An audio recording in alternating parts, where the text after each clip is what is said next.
Bon, bien, bonjour à tous. Nous allons écouter la conférence sur prothèse totale de hanche après fracture du cotyle.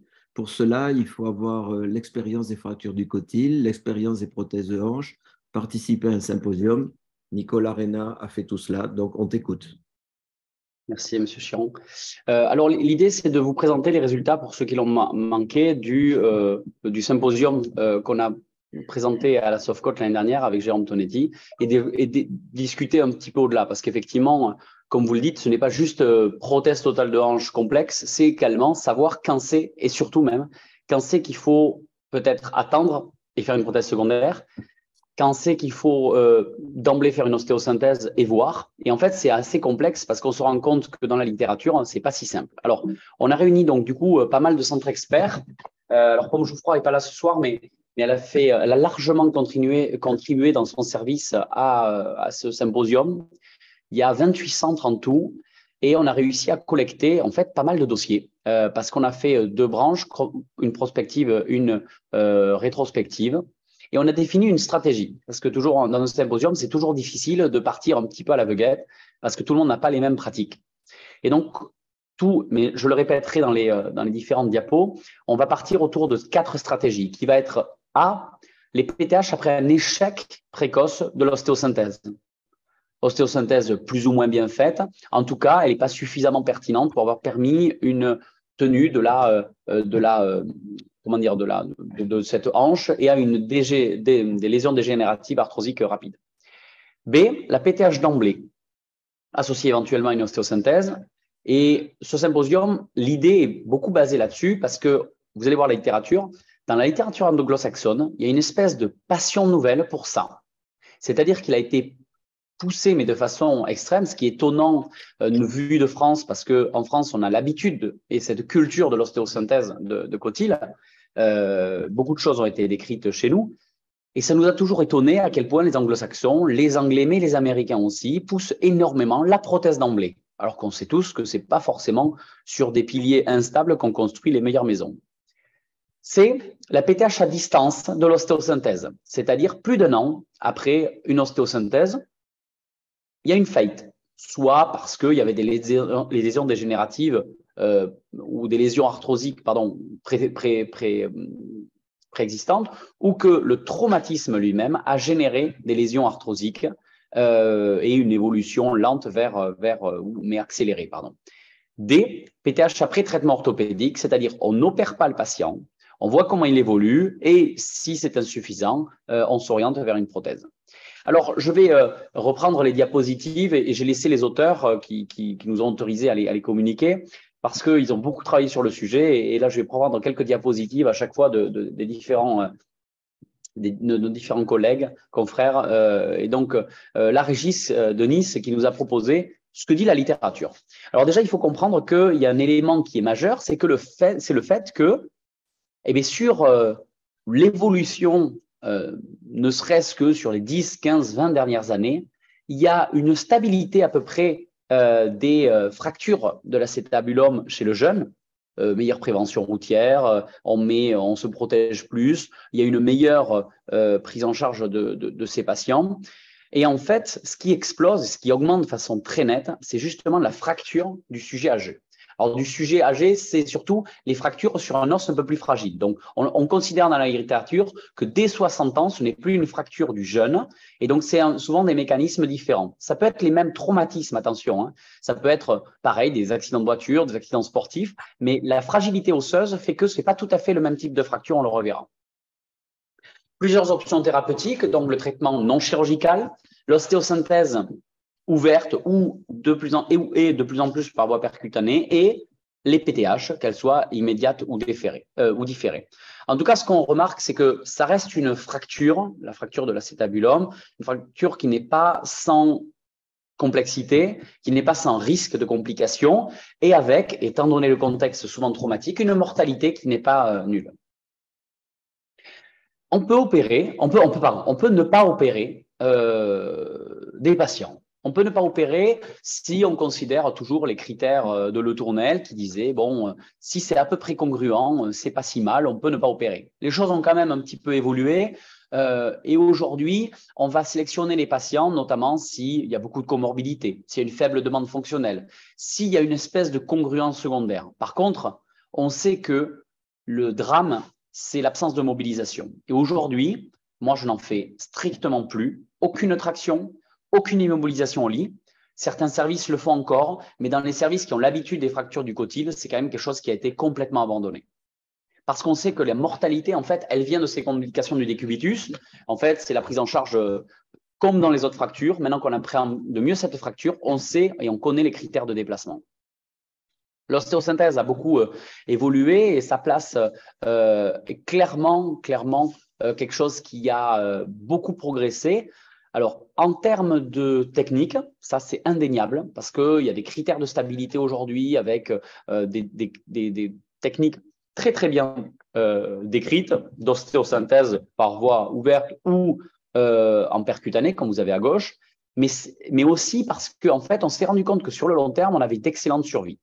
Deuxième élément, et pourquoi ça a beaucoup évolué, c'est le développement des mini-voies. C'est-à-dire que depuis qu'on a aujourd'hui développé la voie de Stoppa, c'est-à-dire cette voie antérieure infrapéritonéale et qui rentre à l'intérieur du bassin le long de la ligne arquée, en fait, je ne vais pas dire que c'est simple, mais en tout cas, on opère 95%, j'ose pas dire plus parce qu'on va me tomber dessus, mais 95% des fractures de la colonne antérieure et de la ligne transverse, avec en tout cas protrusive, par ces voies d'abord-là.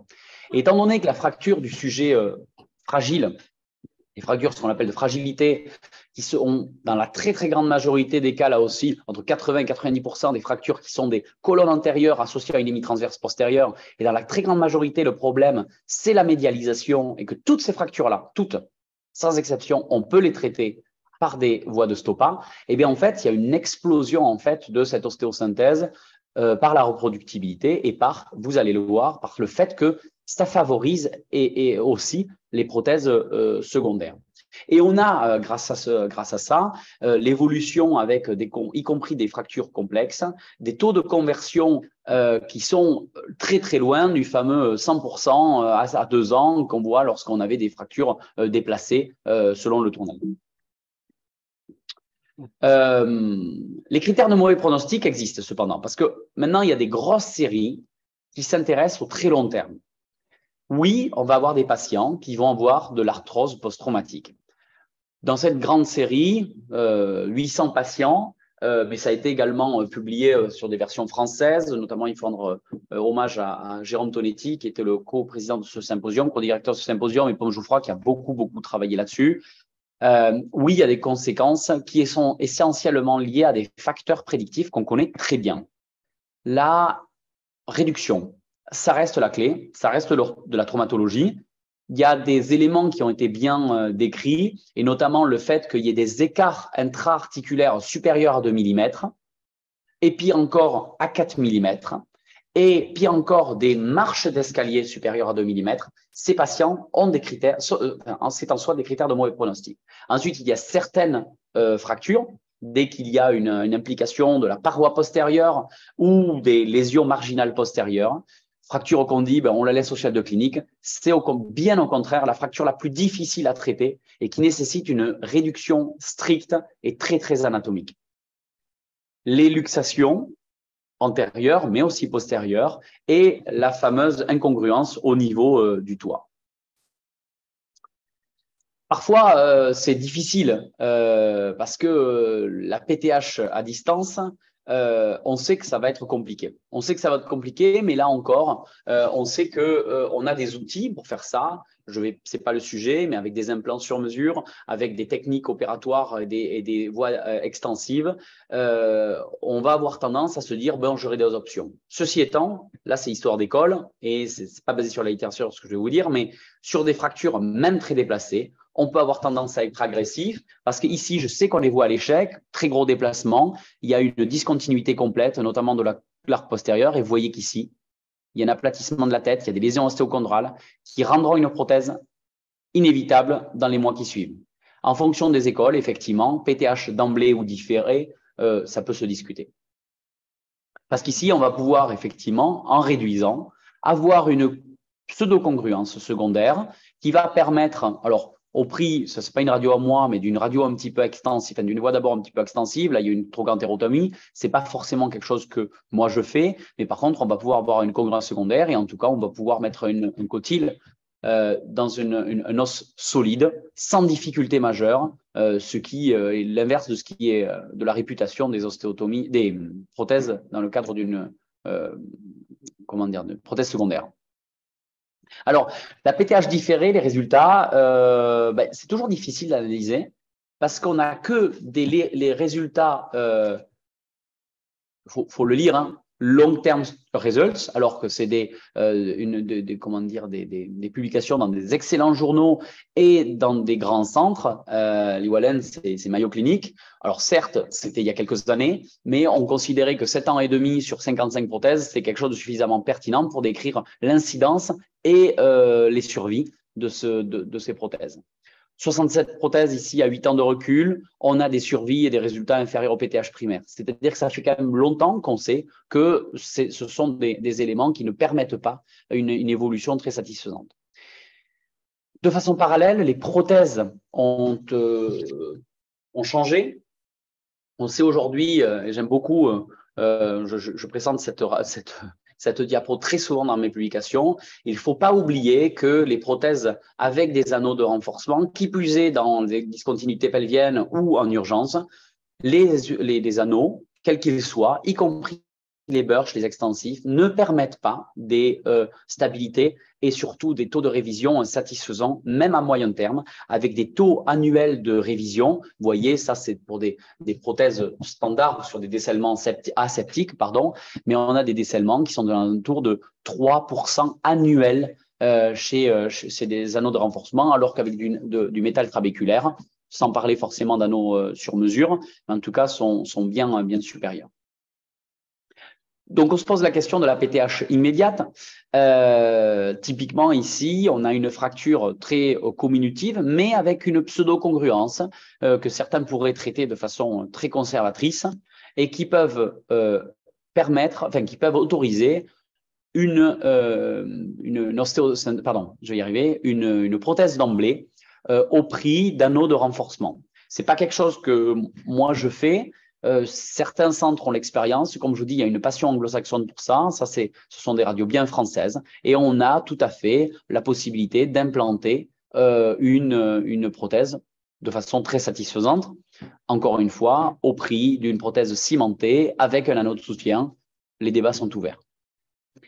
Et si on regarde les résultats, eh bien, on a relativement de bons résultats avec des prothèses qui montrent de bons résultats, mais à très peu de recul, avec des résultats certes satisfaisants, mais sur des très petites séries. Il y a des grandes séries en Angleterre en ce moment qui n'ont toujours pas été publiées, mais sur PTH d'emblée en randomisé, on pourra attendre les résultats. Les seules choses qui sont disponibles aujourd'hui, associées à de l'ostéosynthèse, mais ça reste sur des petites séries. Donc, on a une hétérogénéité des papiers. Vous verrez que dans une deuxième partie du topo, je présenterai par rapport en comparaison avec les résultats de notre symposium. En tout cas, ce n'est pas, et ça c'est vraiment l'introduction de ce symposium, ce n'est pas une prothèse primaire, ça il faut bien le retenir, même si c'est à la mode, ce n'est pas des résultats qu'on peut attendre d'une prothèse primaire. Alors, on a mis en place ce symposium, je passe rapidement sur la méthodologie. On a inclus des patients en prospectif, en rétrospectif, avec des données radiologiques, des PROMS, des CROMS, en préopératoire, en post-opératoire, bien sûr en préopératoire pour les patients qui étaient en différé, avec des scores modernes, des scores de Forgotten Joint Score et de Harris et du Hoos. On a suivi ça en rétrospectif et en prospectif. On est remonté jusqu'à 10 ans pour le rétrospectif et on a suivi en prospectif pendant plus de 2 ans. La méthodologie d'analyse, c'est pas simple en fait d'analyser une prothèse dans une hanche qui a été fracturée parce que la question, elle est simple et c'est le grand challenge des prothèses modernes, c'est on sait qu'on est bon quand on restaure le centre de rotation. OK, mais comment on détermine ce qu'est le centre de rotation d'une hanche qui a été fracturée? Donc, il faut user d'astuces. Ça a déjà été décrit, hein, on n'a rien inventé sur des grosses séries de la méthodologie dans le corps. En 2018, Klopas, qui montre en fait qu'on peut déterminer en reproduisant des choses relativement simples, un offset acétabulaire, un offset fémoral et surtout une restauration du centre de rotation. Donc ça implique quand même qu'on retrouve un U. Ça implique quand même qu'on retrouve des repères osseux. Donc là, c'est relativement simple et on arrive à reproduire ça, parce qu'on arrive à retrouver la lame quadrilatère, le U, mais parfois on doit un petit peu tricher et réinventer des centres de rotation. Et parfois c'est difficile parce que c'est pas parce qu'on dit qu'une radiographie est imparfaite qu'on n'a pas une restauration de l'offset complet. Vous voyez cette hanche qui est extrêmement valgisée, avec un centre de rotation qui est aberrant, mais une aile qui est ouverte avec un cadre obturateur fermé. Il n'empêche que le moyen fessier est à peu près à l'aplomb du trochanter, malgré un centre de rotation qui peut être discutable. Et au final, l'important, c'est quand même le centre de rotation avec le fonctionnement du moyen fessier. La balance de Poels peut être restaurée, même avec des mesures qui sont discutables. Alors, j'ai bien aimé cette diapo de Roger Rivand qui nous parlait de U pifométrique, parce que parfois, on est dans l'impossibilité de retrouver le U, et donc en fait, on va retrouver en fait des éléments malgré une médialisation de tout le cotyle, et on doit à ce moment-là réinventer en fait une géométrie. Et donc, c'est dans ces cas-là où on doit créer un U virtuel lorsqu'il y a une forte médialisation pour pouvoir faire les mesures dont on avait besoin pour le symposium. Alors, si on regarde les résultats de notre série par rapport à la littérature. Alors, notre âge moyen était à peu près comparable à ce qu'on trouve dans la littérature moderne. Moderne, j'inclus à partir de 2005-2010, parce que les données plus anciennes se sont vraiment focalisées sur des patients plus jeunes. Donc là, on avait un âge moyen de 60 ans. Je vous rappelle qu'on inclut les patients jeunes et moins jeunes. Et on a aujourd'hui des grandes séries, y compris des patients plus jeunes. Si on regarde ce qui se fait dans la littérature par rapport à l'épidémiologie du type fracturaire, on a des choses qui sont un petit peu différentes, puisque nos patients à nous étaient un petit peu plus âgés. On a des atteintes de la colonne antérieure beaucoup plus élevées. Et alors ça, c'est très classique, et c'est ce que je vous ai dit en introduction. Il faut savoir qu'on a des patients qui, lorsqu'elles ont des fractures un peu plus âgées, vont présenter beaucoup plus de comminution, impaction, et les classiques colonne antérieure plus fracture transverse postérieure. Mon avis un peu off, c'est que l'analyse de ces fractures a changé aussi. C'est-à-dire qu'aujourd'hui, une fracture de la colonne antérieure est considérée comme une fracture du cotyle. Il y a des époques où on considérait plutôt ça comme des cadres hauts, c'est un terme qui est assez français mais qu'on utilise quand même souvent, avec des colonnes antérieures en fait qui sont peu articulaires et qui sont considérées comme des fractures non articulaires, ou en tout cas qui vont être un petit peu traitées de façon systématique orthopédiquement et qui ne vont pas justifier d'avis orthopédique, qui donc aujourd'hui sont beaucoup plus considérées et analysées. Donc, si on prend notre symposium, on a des fractures qui sont pas tout à fait symétriques dans le rétrospectif et le prospectif. C'était un des gros biais de ce symposium, et c'est pour ça qu'on avait tenu à analyser en deux groupes séparés, parce que dans le rétrospectif, il y a, on va dire, une génération différente qui était peut-être moins agressive sur l'ostéosynthèse, avec une école d'ostéosynthèse française, bien entendu parisienne, mais aussi toulousaine et aussi grenobloise, d'autres endroits qui poussent beaucoup l'ostéosynthèse. Alors nous, on a baigné dedans à Toulouse, à Paris aussi, mais d'autres centres qui s'y mettent. Et donc, il y a cette modification, cette mue vers l'ostéosynthèse et donc vers les types fracturaires aussi, parce que c'est des patients qui ne passaient pas forcément dans les services d'orthopédie et qui a forcément biaisé l'analyse. L'indication des PTH primaires, donc le fameux groupe B, il faut comprendre qu'il y a des indications communément admises. Lorsqu'il y a une comminution du mur postérieur, j'en ai parlé, les luxations, notamment qu'elles soient antérieures ou postérieures également, et lorsqu'il y a une impaction du toit. Ça, c'était important, je l'ai marqué, c'est un des facteurs admis de mauvais pronostic. Et donc, et les fractures du col, fractures pathologiques, etc. Et ça, c'est des indications, même si elles ne sont pas acceptées par tout le monde, elles sont admises pour plutôt favoriser une orientation vers la PTH primaire. Attention, je parle de littérature d'une manière générale, c'est pas forcément comment dire, l'analyse que nous en France on fait. Ok. En pratique, donc, ces patients, ils ont des évolutions qui sont quand même un peu différentes parce que on a dans notre population du symposium pas tout à fait les mêmes patients. Dans la littérature anglo-saxonne, on a tendance à dire que dès que les patients ont plus de 40 ans dans certains papiers, plus de 60 ans dans un peu plus de papiers et des facteurs de comorbidité, on s'orientera plus vers des ostéosynthèses, des prothèses primaires. Maintenant, dans ce qui correspondait nous à notre groupe AD, les PTH secondaires, toute la littérature montre bien qu'il y a des risques et des difficultés majeures. Le tissu cicatriciel, les ossifications hétérotopiques, il faut bien comprendre que ça aussi, ça a beaucoup évolué parce qu'on a des chirurgies qui sont beaucoup plus reproductibles, beaucoup moins agressives, qu'il ne faut pas méconnaître le risque de fragments osseux qui ne sont pas consolidés. Il faut savoir les traiter, il faut savoir les retirer, les traiter vraiment comme des pseudarthroses qu'on ferait sur des os longs, désincarcérer, nettoyer, enlever cette fibrose qui va empêcher la consolidation osseuse. Mais toute la littérature s'accorde à dire cependant qu'il y a des bons résultats. Alors, attention, pas très bons résultats. On n'est toujours pas pareil que dans la littérature pour les PTH primaires hors fracture, mais on a des résultats qui sont bons. À long terme, on a une augmentation des révisions parce que, et là aussi on peut se poser la question, parce que les outils utilisés ne sont pas forcément des prothèses, on va dire, de l'état de l'art aujourd'hui, qui seraient des prothèses plutôt non cimentées, avec des cotilles plutôt standards et des couples de frottement optimisés. Donc, on remarque qu'il y a des bruits, je sais pas. Pouvez-vous éteindre votre micro? Je ne sais pas qui parle. Oui, c'est. Je ne sais pas lire votre nom. Il y a un nom en arabe, écrit en arabe là. Je vais vous le désactiver. Prends l'apéro. Ouais, c'est ça. J'ai coupé le micro. Donc du coup, dans la littérature, il y a clairement deux périodes. Ok, comme je le disais tout à l'heure, il y a vraiment les anciennes séries. Et c'est ce qui reste aujourd'hui, et c'est ça le but du symposium, et ce que que vous reteniez aujourd'hui.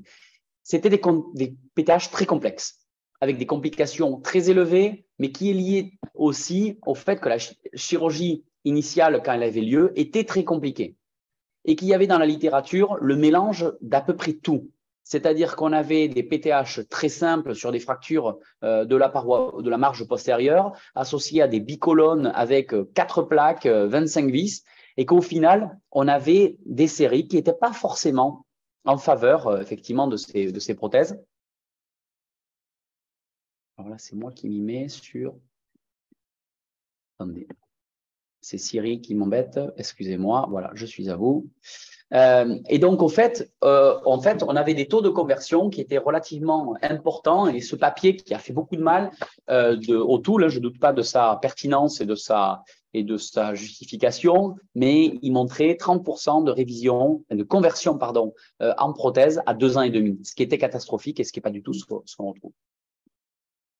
Alors, les taux de conversion dans la littérature, Carole, 30% sur un suivi à 5 ans.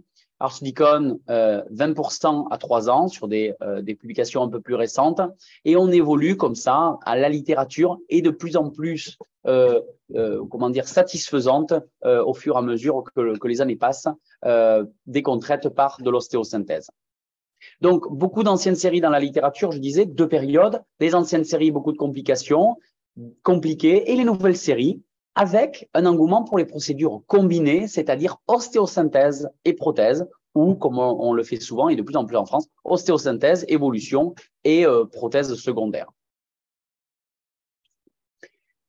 Quelques papiers qui ont montré que effectivement, on pouvait tout à fait discuter les différents éléments. Les révisions, les patients sans révision, en fait, sont chez Borg 27 patients qui sont largement en faveur de la prothèse, avec des durées de survie relativement satisfaisantes, même si, vous le voyez, on a quand même une baisse rapide, toujours pareil, des séries très limitées et des résultats non généralisables. Manson, 47 patients, pareil, relativement limité, mais on voit qu'on augmente les séries. 47 patients, c'est intéressant, surtout en prospectif. Et on a comparé ostéosynthèse et prothèse contre ostéosynthèse. Satisfaction identique, moins de réintervention dans le groupe prothèse pour cette publication.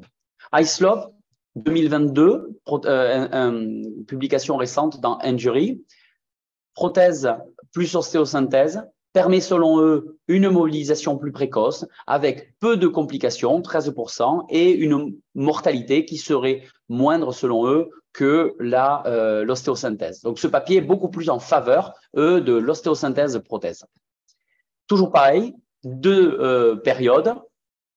On se méfie beaucoup parce que sur les grandes séries, c'est pas forcément ce qu'on retrouve. Donc, le prothèse et ostéosynthèse, c'est ce que je disais en introduction, beaucoup de petites séries plutôt anglo-saxonnes, plutôt américaines, beaucoup de biais d'analyse, et je pense qu'il ne faut pas se fier à ces petites séries qui montrent que les opérateurs sont extraordinaires et qui arrivent à faire des prothèses avec une ostéosynthèse dans un temps, avec des résultats extraordinaires, parce que les revues sont courtes et ce n'est pas du tout des résultats généralisables.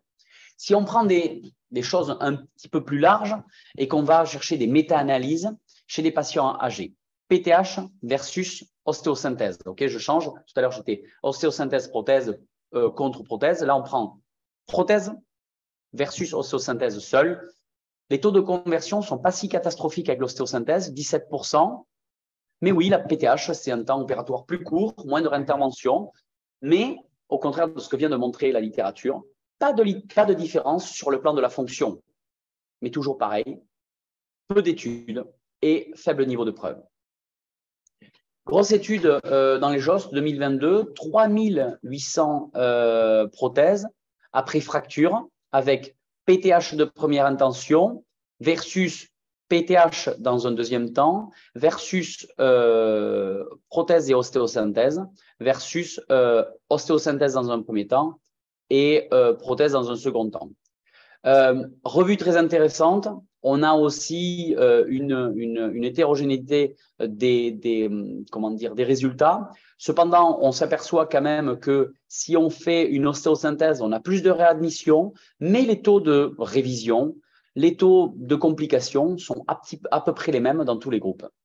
On avait publié dans le service, Gracia avait publié ça en 2021, et on avait trouvé en fait, comme le reste de la littérature, des fonctions moins bonnes que sur des PTH d'emblée, mais avec des survies sans différence significative, ce qui montrait que, comme le reste de la littérature, si on comparait les prothèses d'emblée ou les prothèses retardées, il n'y avait pas forcément de grosses différences. Cependant, on retrouvait des différences minimes mais significatives ici, en termes de résultats fonctionnels. Donc, les fonctions ont été satisfaisantes, mais les survies n'étaient pas différentes. Encore une fois, seulement 60 prothèses. Dans cette série, on retrouvait donc le housse différent. Si on comparait dans notre série, alors, pardon, j'ai pas remis le. Voilà, pardon, on va le refaire ça. Donc, dans le groupe B, prothèse d'emblée versus. Je vais le reprendre après. Excusez-moi, c'est pas clair. Je vais passer là-dessus parce que ça sera plus clair avec ma revue en suivant. Je vais passer là-dessus. Tac, parce que choix technique. Tac. Je vais repasser sur, donc, je change de présentation et ça, c'est la mienne. C'est celle qui présente le résumé, en fait, du symposium. Alors, avant de se poser la question des résultats de ce symposium, c'est-à-dire qui opérait, quand opérer et comment, il faut revenir à la base. Et je vous demande de bien connaître, même si vous ne savez pas les opérer, il faut connaître les classifications parce qu'en fonction du type de fracture, on pourra, discuter avec le patient ce qui va advenir de sa hanche, parce qu'il y a des fractures qui sont plus à risque que d'autres de lésions dégénératives, plus à risque que d'autres de prothèses secondaires, et donc il faut être capable de prévenir le patient. Quel patient? De la même manière, on a des patients qui vont être diabétiques, obèses, pour lesquels une chirurgie conservatrice et d'ostéosynthèse va donner d'évidents risques et de mauvais résultats. Et donc, peut-être que ce patient va nécessiter une attente chirurgicale, laisser évoluer et ankyloser la hanche. Et s'il y a une demande secondaire, peut-être s'orienter vers la prothèse. À l'inverse, j'ai déjà opéré des patients avec des fractures non congruentes, mais sans lésion osseuse au niveau de la tête fémorale, des fractures des bicolonnes à 91 ans, on a déjà fait ça à 93 ans même dans le service, avec d'excellents résultats fonctionnels. Bien entendu, je n'ai pas de revue à 20 ans pour savoir s'ils auraient eu une prothèse, mais on a des possibilités que les patients aillent très bien avec des ostéosynthèses. Mais il faut savoir prévenir le patient. Quel chirurgien également, c'est important. Ce n'est pas parce que vous avez écouté un symposium sur le sujet que vous êtes capable de même d'ostéosynthèser une prothèse, une fracture du cotyle. Et ce n'est pas pour ça que la fracture ne nécessite pas une chirurgie. Si jamais il y a un doute, il ne faut pas hésiter à transférer à des centres qui en ont plus l'habitude parce que c'est une chirurgie complexe. De la même manière, une prothèse sur une séquelle de fracture du cotyle n'est pas une prothèse simple. Il faut rester quand même sur ces éléments de la littérature. J'ai largement dit que c'était plus compliqué parce que même si le patient n'a jamais été opéré, ça colle. Il y a une fibrose périarticulaire importante. Il y a des éléments anatomiques que vous n'allez pas retrouver. Je pense à la lame quadrilatère, je pense aux cornes. Et parfois, il n'est pas simple d'aller avec une prothèse standard. Comme on voit ici, on avait tous les éléments osseux pour mettre une prothèse non cimentée, sans vis supplémentaire, autre que celle qui avait été mise pour l'ostéosynthèse initiale et qui peut être discutée, et avec une prothèse qui devient complètement standard. Quelle séquence thérapeutique? C'est tout le sujet. C'est savoir à quel moment on décide de faire d'abord l'un, les deux en même temps, ou les deux, mais de façon différée. Alors, dans ce symposium, on avait Régis, Riwallon et Mehdi Boudissa qui nous ont décrit à quel point l'intérêt de connaître ces classifications est nécessaire. Connaître les classifications sur les fractures, mais également connaître les classifications sur les lésions acétabulaires. Parce qu'on revient quand même à des éléments qui sont je vais opérer une prothèse complexe si je dois mettre une prothèse. Et donc, il faut connaître la classification de Paprosky parce que c'est souvent typiquement des fractures, des lésions osseuses équivalent Paprosky 3A, Paprosky 3B, parfois des 2C avec l'absence de mur médial. Et ça se prépare comme une prothèse de révision avec des éléments prothétiques suffisamment solides et pertinents pour aller combler et éventuellement greffer une lésion acétabulaire médiale, aller combler, éventuellement greffer une lésion acétabulaire supérieure. En tout cas, ça se planifie. Ça se planifie avec le patient en discutant les objectifs. Alors, on était assez fiers parce que c'était le premier symposium digitalisé, mais c'est une anecdote. Ce qu'on doit retenir, et ça, c'est vraiment les résultats. Je vous ai passé tous les éléments résultats de façon rébarbative et me focaliser sur ce qu'on a retenu et ce qu'il y a à retenir. Alors, Guinard et Tiercelin nous ont montré dans les résultats, que ce soit dans la série prospective et rétrospective, que les fractures avec l'échec, une PTH avec échec précoce d'ostéosynthèse ou les PTH d'emblée avaient des moins bons scores au dernier recul dans notre symposium. La PTH d'emblée a plus de complications en périopératoire. Même si c'était non significatif, c'était tout à fait marqué dans les résultats et ça va un petit peu contre ce que nous dit la littérature. Les fractures, les PTH qui sont faits de façon secondaire après une ostéosynthèse ou les fractures qui n'ont pas nécessité d'ostéosynthèse et qui ont eu une prothèse secondairement avaient à peu près les mêmes résultats fonctionnels. Et ça a été un petit peu surprenant. Alors, à prendre avec des pincettes parce que c'était non significatif, mais par exemple, dans le service, moi, j'ai un argument souvent qui est de dire on sait que les résultats des prothèses après ostéosynthèse sont meilleurs que si on n'opère pas. Ce n'est pas forcément vrai sur des larges séries, encore une fois, à compléter parce que ce n'était pas significatif. Par contre, ce dont on a été surpris, alors vous allez me dire, il y a un énorme biais parce que les gens qui ont souhaité participer à ce genre de symposium, c'est des gens qui font des prothèses et qui ont l'habitude de ce type de fracture. Certainement, mais dans cette population-là de chirurgiens, on s'est rendu compte qu'on n'était pas forcément très mauvais, qu'on avait une bonne restauration globalement de la coccymétrie, du centre de rotation, quelles que soient les techniques. Alors là, pour le coup, je vous ai épargné le détail, mais en fonction des centres, ça partait vraiment de techniques très, très, très différentes, des implants sur mesure, des reconstructions avec greffe, sans greffe, anneaux de fixation, etc.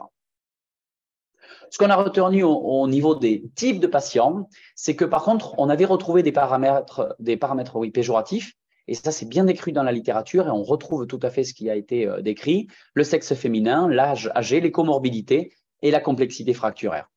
Par contre, on a retrouvé des scores meilleurs, même si en fonction des différents groupes, ce n'était pas forcément significatif, mais par contre, en fonction de la technique, on avait des meilleurs résultats fonctionnels, utilisation de double mobilité, étonnamment sans armature de soutien, possiblement un biais là-dessus, car si on n'a pas utilisé d'armature de soutien, c'est peut-être qu'il n'y avait pas de besoin et que la qualité osseuse était peut-être conservée.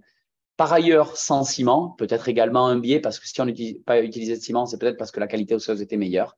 Et en tout cas, de façon un peu étonnante, effectivement, même si ce n'est pas du tout ce que je fais moi d'utiliser des greffes, la greffe n'était pas forcément favorable pour les meilleurs résultats fonctionnels.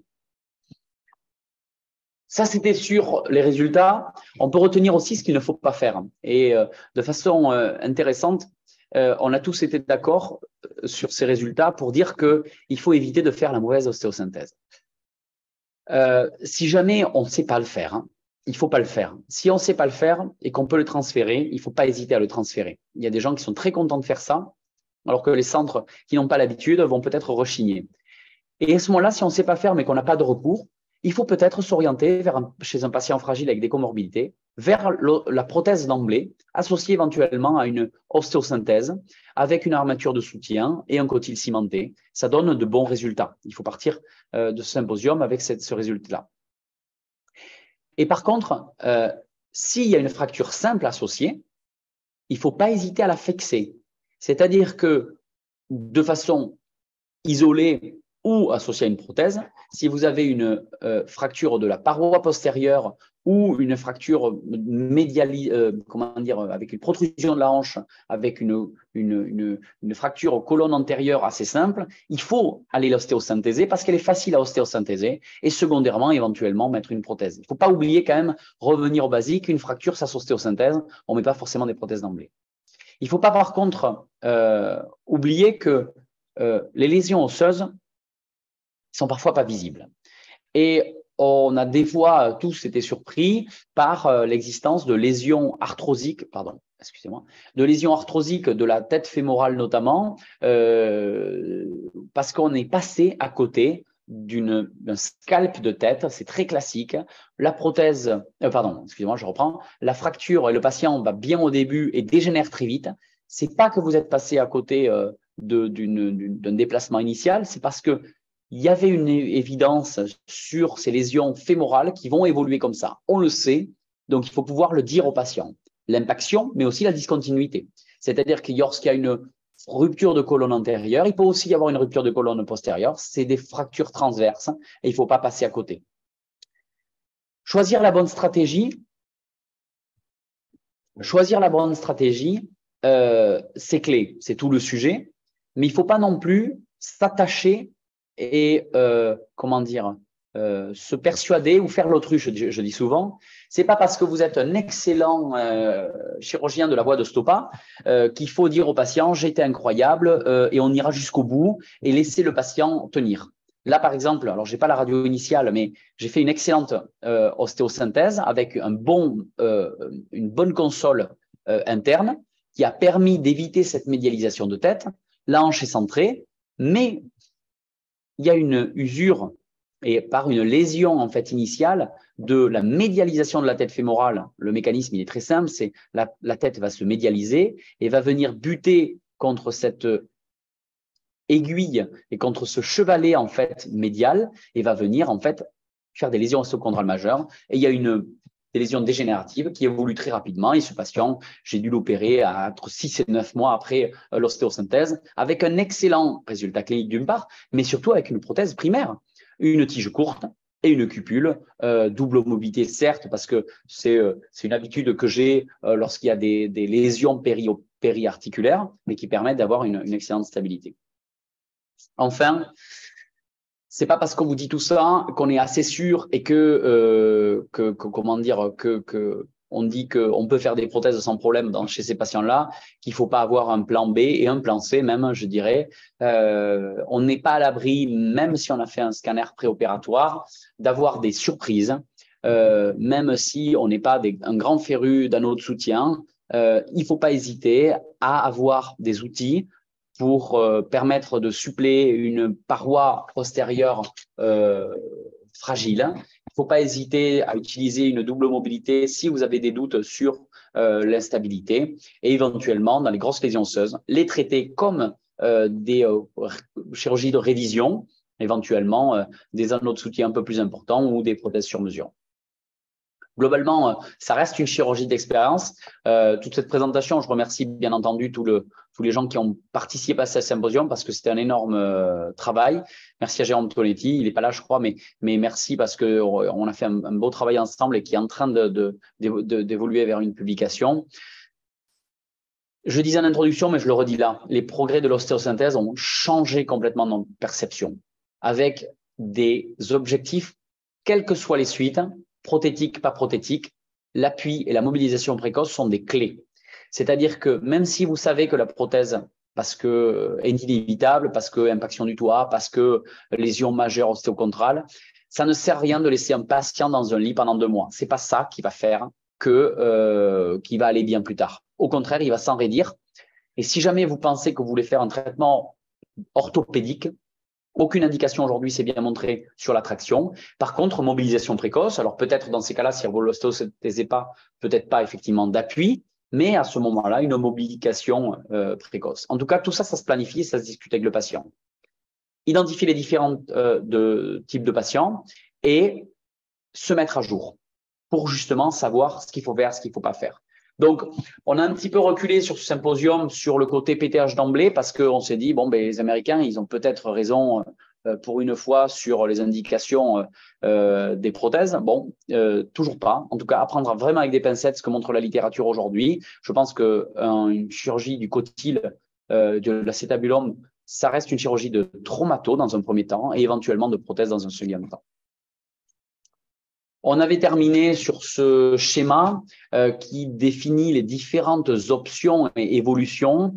On a des patients fragiles qui ont des fractures du sujet âgé. Si le patient est robuste, on va pouvoir lui faire une prothèse.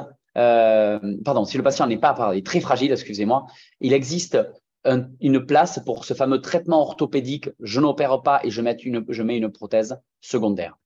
Si le patient est plus solide et que on a des fractures simples, c'est-à-dire qui peuvent être facilement ostéosynthésées en même temps que la prothèse, on peut s'orienter vers une prothèse d'emblée avec une ostéosynthèse éventuellement. Si on a un patient jeune, c'est le schéma standard, on va dire le tournel, eh bien, on fera une ostéosynthèse et secondairement une prothèse si on a un échec précoce ou une prothèse secondaire si il y a une faillite liée à une usure, la vie normale, l'histoire naturelle de la hanche ou effectivement un échec. La question se pose effectivement des patients qui ont des fractures complexes, c'est chez patients âgés qu'on va éventuellement opérer donc d'emblée et secondairement, on verra et on retombe sur nos pieds. Prothèse après échec précoce ou PTH à distance si on a un échec de cette ostéosynthèse.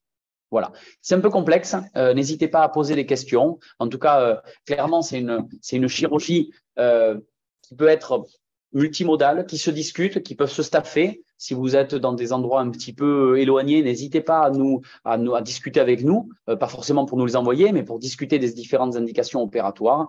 En tout cas, c'est une chirurgie passionnante et si le cotyle vous intéresse, il faut d'abord s'intéresser à la pathologie initiale pour évoluer vers la prothèse. C'est pas une prothèse comme les autres, on va dire. Voilà, je vous remercie. Bravo, bravo, c'était très clair dans l'explication, dans tes publications, bien que ça ne nous donne pas que des solutions. Mais je voudrais te montrer un petit cas clinique auquel tu vas répondre, sachant qu'il n'est pas tout à fait complet, mais on va faire avec. Il va manquer quelques radiographies. Mais voici ce cas clinique. Donc, c'est en 2015, tu étais encore chef de clinique, et on m'envoie sur mon téléphone d'un hôpital périphérique de petite taille cette radiographie de quelqu'un qui a, je vais trouver l'âge après, disons 30-40 ans. Qu'est-ce que tu en penses au coup d'œil, sachant que tu n'as pas d'autres radiographies? Alors, 40 ans, vous dites, ouais, une quarantaine d'années. Donc, on a, sur le plan de la fracture, donc on a une disruption de l'arc postérieur et de l'arc antérieur. J'ai l'impression qu'il y a une fracture ici, donc c'est une fracture en T. Donc, déjà, on sait que c'est complexe. C'est-à-dire que si jamais vous n'avez pas l'habitude de faire du cotyle, déjà, il ne faut pas s'en occuper. Parce que la fracture de base, déjà, elle est complexe. Deuxième élément, il y a une médialisation importante de la tête. Et vous voyez qu'ici, il y a un dôme d'impaction très important. Je ne sais pas si on voit ma flèche, non? On ne voit pas peut-être. Oui, il y a un impact là sur la tête. Oui, exactement. Et il y a cet impact sur la tête en dessous qui est très important. Donc, il y a des facteurs de mauvaise évolution, la fameuse transverse instable avec une impaction de la tête. Et c'est vrai que d'emblée, j'ai envie d'aller au scanner parce que je sais que même dans des mains habituées, et j'en fais pas mal de fractures du cotyle, je sais que les résultats ne sont pas optimaux. Et là, deux options, il faut discuter avec le patient. Est-ce qu'on va aller vers une ostéosynthèse parce qu'on va redonner une rotondité à la hanche, mais l'évolution vers la fracture, très honnêtement, elle est quasiment certaine. Soit, effectivement, on peut discuter d'autres options. Alors, un petit hôpital périphérique où ils me disent que, 1, ils n'ont pas de scanner, 2, ils n'ont pas de chirurgien orthopédiste, 3, ce malade est dans le coma et avec entre la vie et la mort. C'est-à-dire qu'ils ne savent pas s'il va vivre et que le transport est impossible. Que personne n'y touche, je dirais. Voilà. Il vaut mieux ne pas y toucher, c'est ce que j'ai dit tout à l'heure, que de mal le faire. De toute façon, ils n'ont même pas de chirurgien orthopédiste, mais ils me demandent que faire.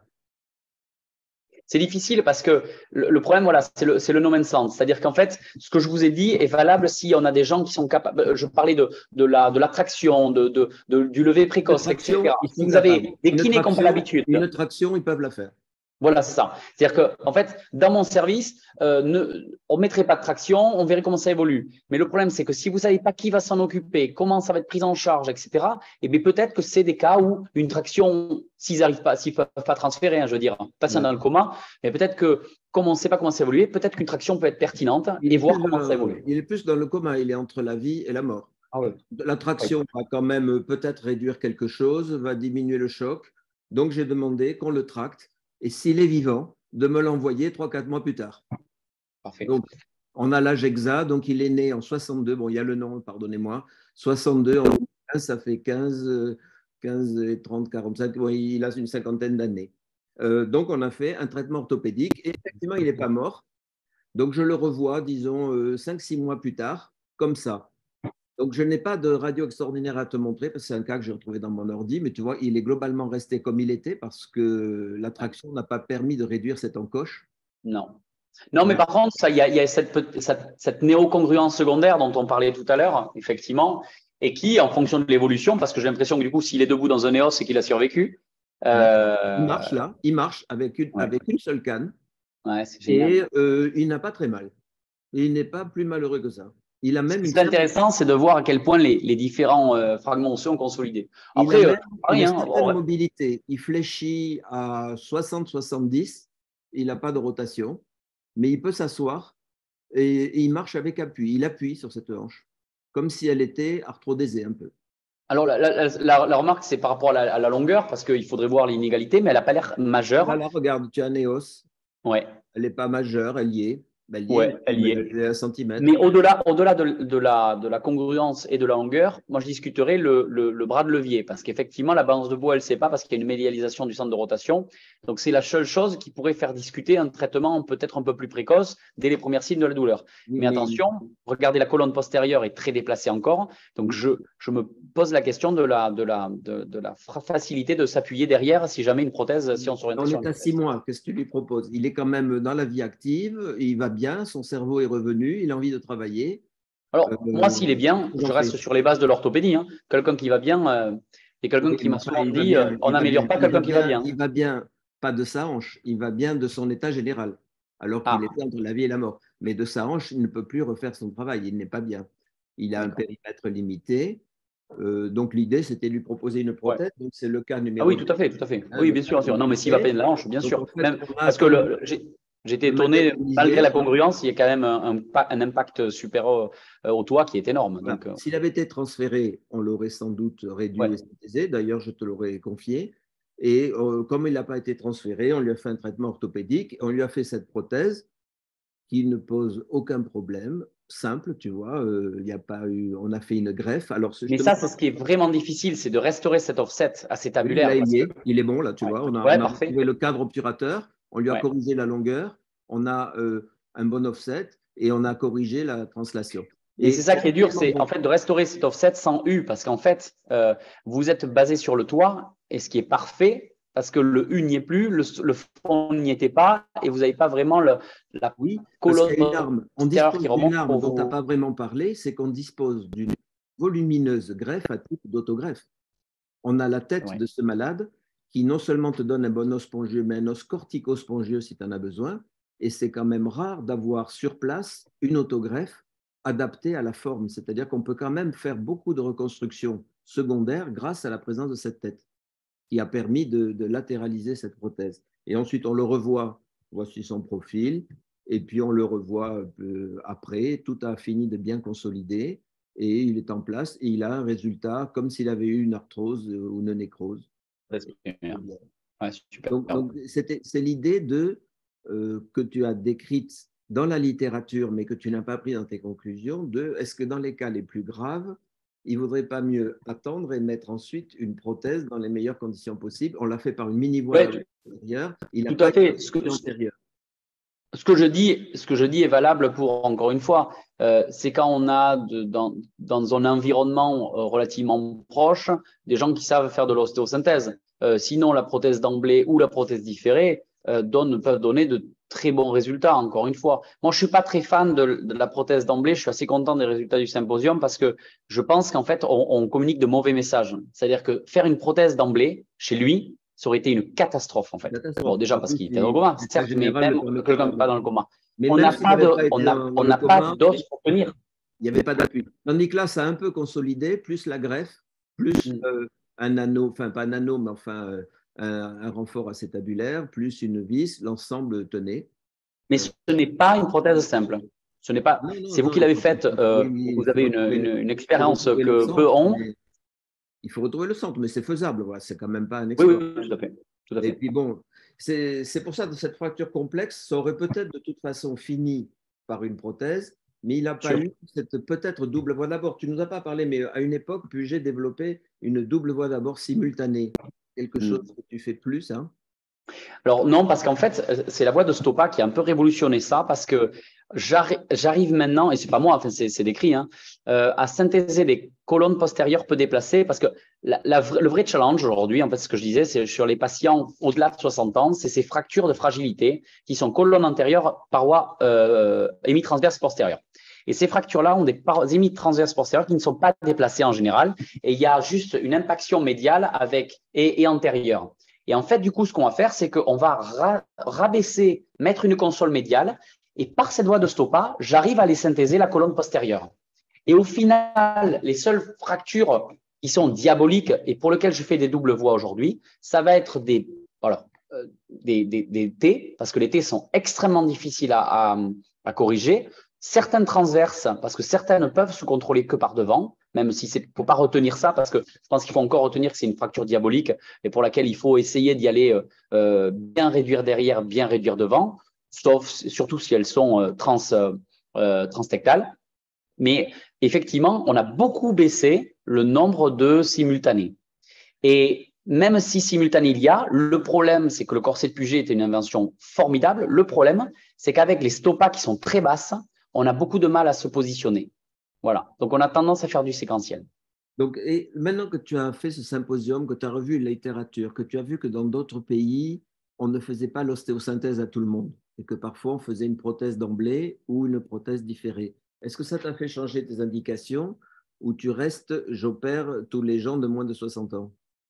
Alors, moi, je suis un peu plus agressif parce que nous, on en fait beaucoup. C'est-à-dire que ce que montre le symposium, quand même, c'est qu'une ostéosynthèse bien faite donne d'excellents résultats sur le long terme. D'accord? Donc, ce que le symposium a montré, c'est que non, c'est plus une chirurgie, la prothèse à distance n'est plus une chirurgie diabolique. Donc, c'est un argument pour nos anesthésistes, notamment pour leur dire on va se détendre. Ça reste une prothèse standard, un peu plus complexe, un peu plus longue, mais une prothèse qui est faisable. Ce que ça a changé dans ma stratégie, c'est peut-être d'arrêter de réfléchir à la prothèse d'emblée, parce que je me suis rendu compte que ce n'était pas forcément si prometteur que ça. Et maintenant, effectivement, ces cas, effectivement, mais qui sont pas si fréquents au final, c'est les patients qu'on n'opère pas, parce qu'il faut avoir des bonnes raisons pour pas les opérer initialement et de leur mettre une prothèse d'emblée. Mais ça montre également que ça montre de bons résultats. Mais c'est quand même des patients marginaux. Enfin, pas les patients qui sont marginaux, mais des cas marginaux. Alors, dans les facteurs de risque, tu as quand même mis le fait qu'il y ait eu des voies d'abord extensives qui créent un tissu fibreux. Donc, peut-être de ne pas avoir été opéré pour certains, ce n'est pas un défaut. Et ma deuxième question, c'est ce type de prothèse, c'est quand même des reprises. C'est-à-dire que même s'il y a une ostéosynthèse qu'on fait une prothèse, ce n'est pas une prothèse standard. Est-ce que tu ne mettrais pas des doubles mobilités à tout le monde? Ouais. Alors moi systématiquement parce qu'en fait même s'il y a eu des traumatismes antérieurs, en fait souvent la capsule postérieure elle est désinsérée ou il y a eu des pathologies labrales, donc j'ai tendance à être assez systématique. Après sur les voies extensives, attention, parce que comme je vous ai dit, la très grande majorité des patients ils sont pas opérés dans la hanche. Je passe par dedans pour des ostéosynthèses médiales et je vais tout synthéser par l'intérieur, devant et derrière. Donc au final c'est des hanches vierges. Et donc en fait aujourd'hui, j'utilise toujours des voies postérieures, mais vraiment pour la colonne postérieure, la paroi postérieure, c'est-à-dire 2 fractures sur 10. Et au final, qui représentent, on va dire, peut-être 15% des fractures du cotyle. Donc, ça reste des hanches assez vierges. Et au final, on a des hanches qui sont relativement neuves. Et ça m'arrive. Alors, par contre, si là où vous avez vous avez fortement raison, c'est je préfère garder une hanche vierge, non opérée, que me battre pour une paroi postérieure idéalisée. C'est-à-dire qu'un patient qui va avoir une transverse ou un T avec très abîmé devant, très abîmé derrière et où je suis sûr qu'il y aura une prothèse, il m'est arrivé de faire des ostéosynthèses antérieures par mini-voie de Stoppa et de ne rien toucher derrière pour me laisser une hanche vierge. J'arrange comme je peux la transverse derrière parce qu'il y a une espèce d'effet d'effet de cisaillement. Je me réaligne le maximum possible et je suis capable de conserver une marche d'escalier derrière, l'ostéosynthèse, juste pour me laisser une hanche, une voie d'abord postérieure vierge. Ça, c'est des choses que je fais. Peut-être c'est une évolution. J'aime bien l'expression « je me réaligne ». C'est très toulousain. Un jour, un de mes malades, je lui ai dit « enlevez-moi le pantalon ». Et il m'a dit « je ne vous connais pas assez ». Et après, je lui ai dit « enlevez votre pantalon ». Donc, tu as des questions écrites. Est-ce que pour une fracture du cotyle du sujet âgé, vous utilisez une traction transtibiale ou un simple repos au lit, soit pour un traitement orthopédique, soit en attente de la chirurgie? C'est pire que chez les patients jeunes. Un patient âgé au lit, il va mourir. Ça, je pense que c'est une contre-indication, ces patients âgés, à les laisser au lit. Levez-les. Je préfère leur mettre une prothèse rapidement que les laisser au lit. Alors, les morbidités sont même supérieures à l'extrémité supérieure du fémur, c'est-à-dire qu'on est aux alentours de 1/3 de patients morts. Je parle des patients âgés, sujets âgés, patients gériatriques. Je parle. L'asseoir avec sa fracture? C'est de l'immobilisation. Et l'opération? Ouais, alors je préfère, c'est pour ça que j'ai tendance, mais encore une fois, je fais beaucoup de chirurgie du cotyle, j'aurais tendance à être très agressif sur le plan chirurgical. Et c'est en ça que je critique pas complètement la littérature de la fracture, de la prothèse d'emblée chez le patient âgé, parce qu'il y a des patients qu'il faut lever. Et je pense que dans ces cas-là, ces patients-là, il faut leur faire des prothèses d'emblée. Mais encore une fois, c'est marginal. Par contre, il ne faut pas non plus condamner l'ostéosynthèse chez des patients qui vont être l'ostéosynthèse, c'est des patients qui vont être soi-disant réputés fragiles. Parce que ces patients, ils auront peut-être des très bons résultats après ostéosynthèse. Voilà. Le plus arthrogène, c'est tout ce qui se passe en avant. Or, c'est ce que tu peux réduire pour un Stoppa. Effectivement, il faut les opérer. Est-ce que vous avez d'autres questions? Je vous rappelle qu'il suffit d'ouvrir votre micro et de parler. Alors, Charles Belli parlait de la grande diversité des fractures. Vous avez raison, c'est-à-dire qu'en fait, la difficulté d'un symposium comme ça, c'est qu'en fait, on met des poires et des oranges dans le même panier et que c'est très, très difficile. Et c'est ce que je disais en introduction de mes diapos là, de conclusion, c'est quel type de fracture, quel type de patient, mais ça, on a l'habitude d'en discuter. Et quel type de chirurgien, en fait. Les variables, elles sont immenses. Le problème, c'est que pour aller classer comment ça va que dans les parois postérieures avec tel type de chirurgien, tel type de chirurgie, en fait, les cas ne sont pas si fréquents que ça. Donc, moi, quand j'étais chef de clinique, donc il y a 40 ans, j'ai reçu un de mes copains qui est rhumatologue, qui était tombé en scooter et qui avait une bicolone magnifique avec un enfoncement. Et j'ai dit, il faut t'opérer. Il a refusé. Il n'a pas voulu se faire opérer. Je lui ai répété 10 fois, je l'ai gardé à l'hôpital le temps qu'il fallait. Il n'a pas voulu. Et je l'ai revu il n'y a pas longtemps. Il n'a toujours pas de prothèse. Il marche pas mal. Et il ne va pas si mal que ça. Et je me demande si maintenant il a besoin d'une prothèse, c'est pas grave. Et je me demande s'il n'a pas eu raison. C'est ça ma question. Alors, moi, j'ai envie de répondre, mais… À l'époque, on lui a fait la double voie d'abord. C'était difficile à opérer. Voilà, j'allais te répondre deux choses. Un, les choses évoluent et effectivement, c'est hyper difficile avec le recul, de lui dire qu'il a tort parce qu'effectivement, la morbidité de ce qu'il a eu est énorme et ce qu'il aurait été énorme. Ensuite, il y a les prothèses effectivement qui ont évolué et donc peut-être qu'il est mieux de lui mettre la prothèse secondairement aujourd'hui qu'il y a 40 ans. Deuxième élément, c'est pas parce qu'il n'a pas de prothèse que c'est un bon résultat. C'est-à-dire que la littérature classique dit la survie à la prothèse, c'est un mauvais critère. C'est-à-dire qu'un patient qui va mal sans prothèse est un mauvais résultat pour moi. Vous m'avez enseigné ça, donc vous n'allez pas me contredire, mais un patient jeune, s'il a mal et qu'il a une prothèse, ce n'est pas un échec de ce qu'il a eu avant. C'est peut-être justement le meilleur des choses qui peut lui arriver le plus tôt possible. Et on a des patients avec des tonus 3 qui arrivent au bout de 20 ans de pleurs. Ça n'a aucun intérêt. Opérons ces patients rapidement. Bien sûr. Donc bon. D'autres questions? Ouvrez votre micro, parlez, parce que sinon ça va bientôt se terminer. Vous n'aurez pas le temps de poser de questions.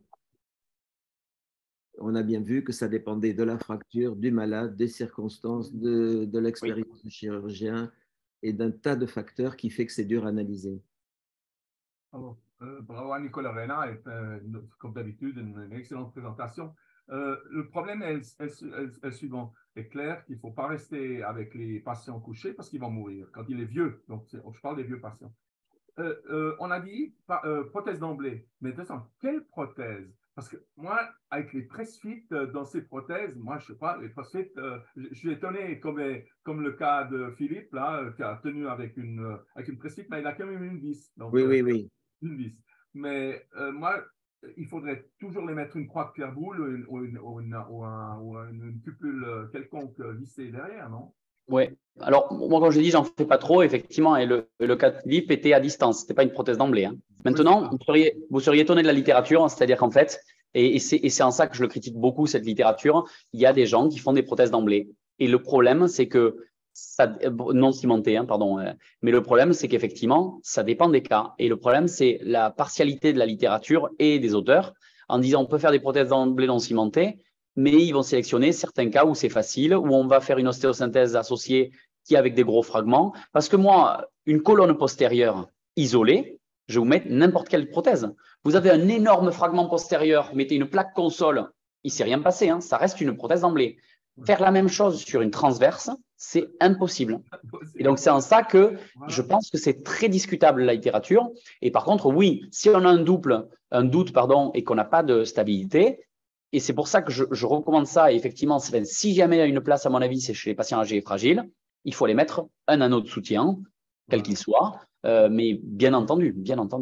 Je voudrais rajouter une petite notion. Comment j'ai su que ça pouvait tenir le press-fit? C'est que dans le service, j'avais fait venir un appareil qui ne te plaisait pas, Nicolas, mais qui s'appelle l'expander, qui est une cupule d'essai que l'on peut dilater. C'est-à-dire, par exemple, on met le 50 et puis on tourne une vis, ça passe à 51, 52. Alors, soit il n'y a jamais le press-fit, soit on sait s'il peut y avoir un press-fit et à quelle taille. Et cet appareil, c'est génial, je trouve. C'est un petit truc en plastique qu'on jette après. Ça s'appelle l'expander.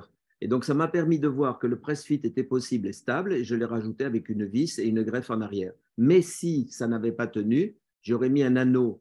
Là, ça tenait quand même pas mal. J'aurais mis une croix de Kerboul et je l'aurais sans doute cimenté.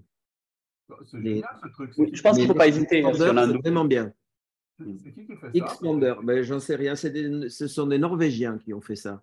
Je pense que ça s'écrit X et plus loin PANDER. Mais lors d'une prochaine conférence, j'essaierai de le montrer avant. C'est un petit appareil très bien. Et ça va dans les reprises, mais ça marche aussi dans certaines prothèses standards où on hésite entre une taille ou une autre. On n'est pas obligé de l'utiliser à chaque fois. Ça vaut une trentaine d'euros et ça vaut le coup. Ça permet de savoir à quelle taille on a le presse-fit. Exactement. Je ne sais plus si tu l'as toujours dans le service, non? Tu as dû le faire partir, ça, non? Non, il en reste encore. Il en reste encore. Essaie-le un jour. Tu sais que Je l'avais essayé. Hein. Non, mais je l'avais essayé. La question là-dessus, c'est effectivement sur des cas extrêmes. C'est bien. Dans les reprises, c'est bien parce que tu sais si tu peux avoir ou pas le presse-fit. Tu le sens si c'est solide, hein, parce que ça ressemble à un porte. Ça se met sur un manche et ça ressemble à un porte-cupule habituel. D'autres questions? Pas d'autres? Bon. Eh bien, je vois qu'il y a Jean-Louis Tricoire aussi, qui est un grand spécialiste des fractures de l'acétabulum. Je vais vous raconter une histoire pour Jean-Louis Tricard. On a fait faire une thèse à Gérard Giordano sur près de 500 fractures de l'acétabulum. J'oublie la date, mais je dirais 1990 au pif. Et on a fait venir Le Tournel à sa thèse. Et Le Tournel a dit, après moi, c'est la plus grande série qui existe. Et Giordano, juste après cette thèse, s'est fait voler sa voiture. Et dans la voiture, il y avait toutes les diapositives, tous les dossiers, tout ce qui concernait. Et la totalité de la série a disparu. Volée par quelqu'un qui n'en avait pas vraiment l'intérêt. Est-ce que Le Tournel était toujours sur Toulouse à ce moment-là? Ah oui. Mais surtout, ne laissez rien dans votre voiture. Aujourd'hui, avec la digitalisation, c'est plus vrai. Mais à l'époque, c'était comme ça. Alors, on vous dit à tous au revoir. Et vous pouvez revoir donc toutes ces conférences en différé si vous le voulez. La semaine prochaine, on a une très belle conférence sur les complications des prothèses de genoux par Argenson. Et j'espère que vous serez nombreux. Au revoir. Merci, bonne soirée. Au revoir.